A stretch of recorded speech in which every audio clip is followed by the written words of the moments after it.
Okay, so now we're going on to chapter 16 in our textbook. So this is the chapter all about amino acids, proteins, and enzymes. So we're just going to start out with what are proteins and what are amino acids. So talking about the most fundamental versions of these kinds of molecules.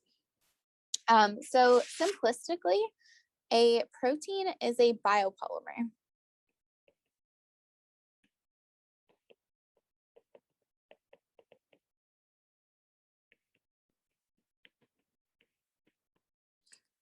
So we've seen a couple of these already. Specifically, we've looked at like polysaccharides, which were biopolymers of sugars. So in this version of our biopolymer, the monomer is going to be an amino acid. So we put long chains of amino acids in specific orientations or specific orders, and that makes our protein structure. So these are workhorses in our bodies, so in biology. So throughout biology, in our bodies and everything living, including plants, in bacteria, in viruses, proteins are what does the work pretty much, what does the reactions. And there's a huge variety of functions. So the huge variety of functions is kind of shown with these pictures here. So I have cartoons. These are very large molecules, very large polymers that have a very specific shape to them. And so typically biochemists will draw these polymers or proteins as kind of a cartoon version of the molecule. So for example, we could have a variety of different functions such as insulin. This insulin is a protein that regulates metabolism and your nervous system. So this is in a category of proteins called hormone proteins.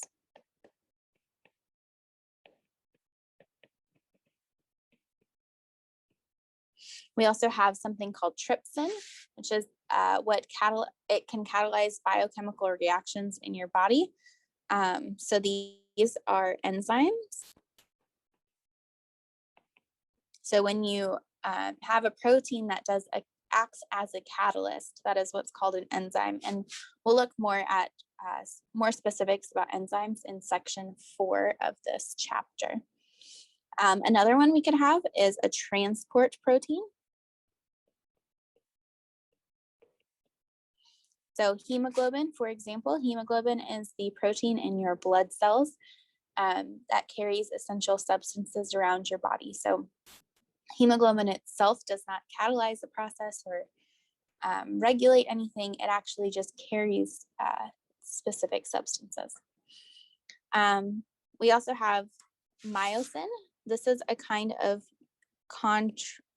contractile protein, contractile. Don't know exactly how to pronounce it. So contractile meaning contracting. So myosin is the kind of protein in your muscles that contract in order to make your muscles move. So as a lot of you guys have taken maybe anatomy, when your muscles contract, so they only contract and relax, right? They don't stretch. So in order to make something stretch, you're just contracting a different muscle. So myosin is that protein that does the contracting. So that kind of work.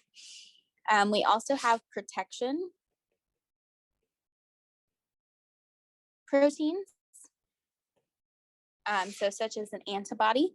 These will recognize and destroy foreign substances. So we've been talking a lot about the vaccine recently for COVID-19. And so what the vaccines do, or at least the ones that are approved for use in the United States, what they do is they code your body in order to make these kinds of proteins, these antibodies that are specific for the COVID-19 disease or virus.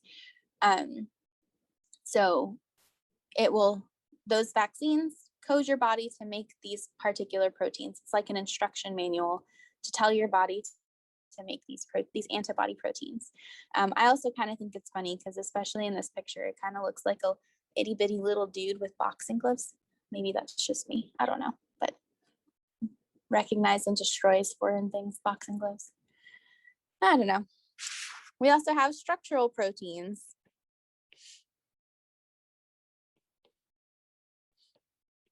So for example, collagen is used for structural support. You'll see a lot of collagen in that's what they talk about when they're injecting filler into people's faces and stuff like that. That is collagen, and it's there for support. And then our last one that we will talk about is storage. These are kinds of proteins that just store nutrients. So ferritin is an example of that. And then the last little point that I wanted to point out about proteins is they obviously have a massive functional variety, but they're also gigantic. So as I said, we're drawing cartoons of these molecules. They actually have specific structures that we will get to soon. But just for example,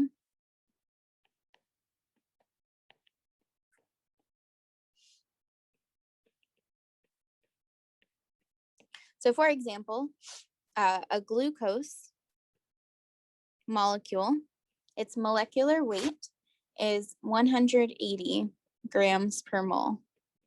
So that when you add up all of those molecular weights of each atom, so glucose was already kind of big, took us a while to draw that, lots of different atoms. Stearic acid is even bigger, right? We have those really long carbon chains that was 18 carbons long. That's 284.5 grams per mole. But now let's look at some of our, just a couple of our proteins. So for example, hemoglobin is 64,000 grams per mole. So that's relative how big it is. So stearic acid, what we've been talking about before, 280. Hemoglobin, 64,000. And then even bigger than that, we have our storage proteins. Ferritin, for example, is 474,000 grams per mole. So these things are massive. So we'll talk about how we develop those structures, how we condense these structures into something a little bit more manageable as we go through the chapter.